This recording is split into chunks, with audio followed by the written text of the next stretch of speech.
Hey guys, Juliana here again with my Uncle Brad, old versus new. We're doing it again. We took some time off this summer, but we're back and better than ever, baby. We're doing Pisco. I personally love it, and I want the master to tell us about it. So, Brad, why don't you introduce yourself for those of you who are just jumping on? Give us your little intro, and then we'll go into Pisco. Well, I'd be happy to do that. So my name is Brad, Uncle Brad, and I am a resident of the great state of Minnesota. I grew up kind of in the bar business. My father was a bartender. My great grandfather owned bars. My grandfather owned bars. So we got bars in my family history, and I have just been surrounded by that culture. And I love the culture. I bartended in college. I love good classic drinks. And my thing is making a classic drink. I love to make classic drinks because that is really the kind of foundation for everything else, and everything else springboards off of there. So my goal is to bring great classic drinks to the world and just ease the burden of wondering, how do you make those? And let's make it right the first way, and then you can, or the first time, and then you can go from there. The classic to go off of make it right first. If you're going to drink Pisco, you have to have the Pisco Sour and you have to make it right. So let's get into the Pisco Sour. Okay, so the Pisco Sour naturally includes the Pisco, which is a brandy. It's made from grapes. Interestingly enough, this Pisco, your dad brought back from Peru from the trip you just talked about. That's what came back with them. We're gonna do 2 ounces of Pisco. Take an ounce of 2 or 3/4 ounce of 2-to-1 simple syrup. Now, 2-to-1 simple syrup just simply means that it's 2 parts sugar, 1 part water when you make the simple syrup.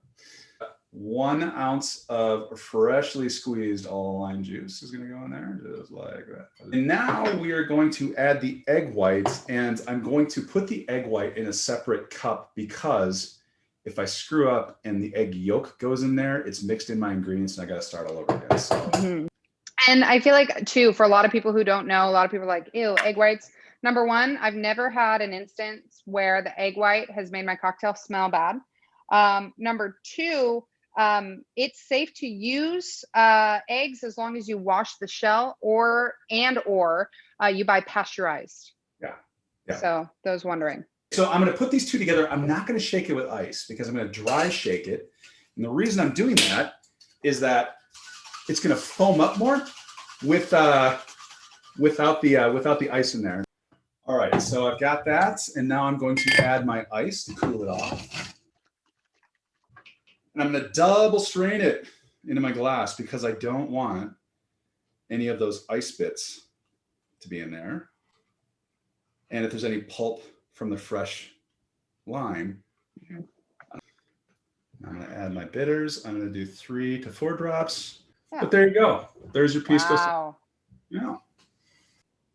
Oh, that's so good. Gosh, that's really, really, really good. If you haven't had a Pisco Sour, you're missing out. Got to make one of these. So it's interesting because we talked about cachaça last time, and it's like we're making our way north. So we went from Brazil, and now we're into Peru. And, it's some people would debate, is it Chile? Is it Peru? Where's Pisco come from? We'll talk about that in a minute. But the Pisco Sour is, in my opinion and the opinion of many other people out there, synonymous with Peru. And so it dates back to all the way to 1904. So there's this guy who lives in Salt Lake City, and guess what? He's Mormon. And he is a florist. And he decides, I'm going to move to Peru because there is gold in the hills of Peru. The railroad industry is laying down tracks. He's going to go join this rail company, gets out to Peru, works the rail company, picks up, a side hustle as a bartender, or maybe he's just making cocktails for people out there. But he joins this rail company, and the Pisco Sour was born because they ran out of whiskey. They were celebrating the completion of the railroad to take this gold and whatnot out of the hills. And so all of these Americans, all these Peruvians around, and they just drink them dry of whiskey. And so he pivots and he says, well, I've got to make a different kind of cocktail. So he takes Pisco, which is prevalent down in Peru, and makes the equivalent of a whiskey sour, with Pisco. So he makes a Pisco Sour. Now, this was not the Pisco Sour that we know today. It was just Pisco, lime, and sugar. And that was really it.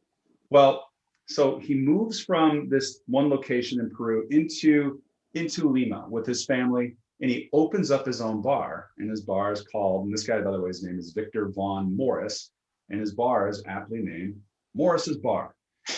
Morris, perfect. Yeah, so Morris, of course, brings the Pisco Sour to the bar. Everybody loves the Pisco Sour, but if you kind of read the history of the Pisco Sour, you'll see people are talking about how it seems to be getting better and better. And so they were going through iterations and constantly iterating on this whiskey sour drink, which was now made with Pisco. It wasn't until about 1924, he had this bar back that was working for him, and his name was Mario Bruiget. It's Bruiget. Well, Mario iterates on the Pisco Sour, and he adds bitters, and he adds egg white. Mm. And now it's like, that was the key ingredient. That was the X factor that just took this drink, and everybody loved it, right? And so now they're making Pisco Sours with egg whites, and the news is getting a hold of this. Travelers are coming through Peru. They're like, you've got to stop at Morris's Bar. And then, it starts to take off here in the United States. And there's this guy by the name of Victor Bergeron, who we've heard his name before, who starts serving Pisco Sours in 1934 at his bar, Trader Vic's. Mm-hmm. And so all this drama starts to ensue because Morris is like, hey, man, that's my drink.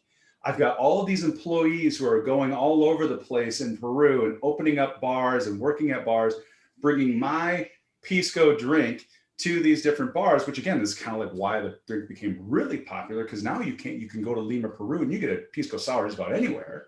Mm-hmm. Well, nothing really comes of it. He kind of fades away into the past. He gets sick. His bar shuts down. He let his employees run it, and he just didn't have his hands on the bar business. But meanwhile, his drink just takes off into fame, right? And now it's in Hollywood, and people like Ava Gardner love this drink, and Orson Welles and Ernest Hemingway all talk about how much they love this little delightful Peruvian drink called the Pisco Sour. Before we go into the history of Pisco, I would like a drink to then absorb all the knowledge. So I'm going to make my cocktail, which is a take on the Pisco Sour. Okay, so I'm going to start with Pisco, and I'm going to do about 1.5 ounces of Pisco into my cocktail shaker.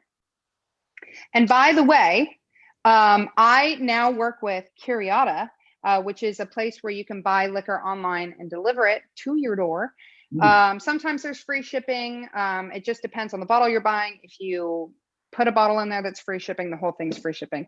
Anyway, they have Pisco on their website that you can buy. They also have cachaça on their website with different kinds of cachaça on there. They also have Aperol. So if you want to make this recipe and you don't have the alcohol bottles, I got you covered. That's what I'm here for. Okay, so we have 1.5 ounces of Pisco. I'm going to do a little under 1 ounce, I guess 3/4 of Aperol, about 1/2 ounce of the passion fruit simple syrup. So then I'm just going to squeeze half of a lime in there. And then all I'm going to do here is just squeeze a little bit of fresh orange juice. All right, dry shake. Add ice. Coupe. I'm doing a coupe. Do the coupe. Cooping it up. Double strain. And it is just a beautiful pink cocktail. Mine did separate here now finally. I've tried not to drink it. I like that. I thought about doing a little dried lime wheel just to kind of zhuzh it up a little bit. Zhuzh. Sometimes you need a little zhuzh. I know. And the dehydrated citrus. You're not the froth queen. You're the garnish queen. That's true. Cheers. Oh. All right. Now that I have my cocktail, let's have a little history lesson. Well, so Pisco goes all the way back to the 1500s. And in Peru, so the Spanish brought grapes to South America, and Peru actually had really great soil and great agriculture to create this wine region. And actually, there's a lot of wine that came out of Peru for a long time. The wine industry sadly got destroyed by a massive earthquake in the 1600s, which didn't completely wipe it out, but it really took a big hit out of the wine industry, and then other things kind of smothered it. But they had to get wine back overseas. And so what they would do is they would fortify that wine, something called aguardiente, which literally translates to firewater.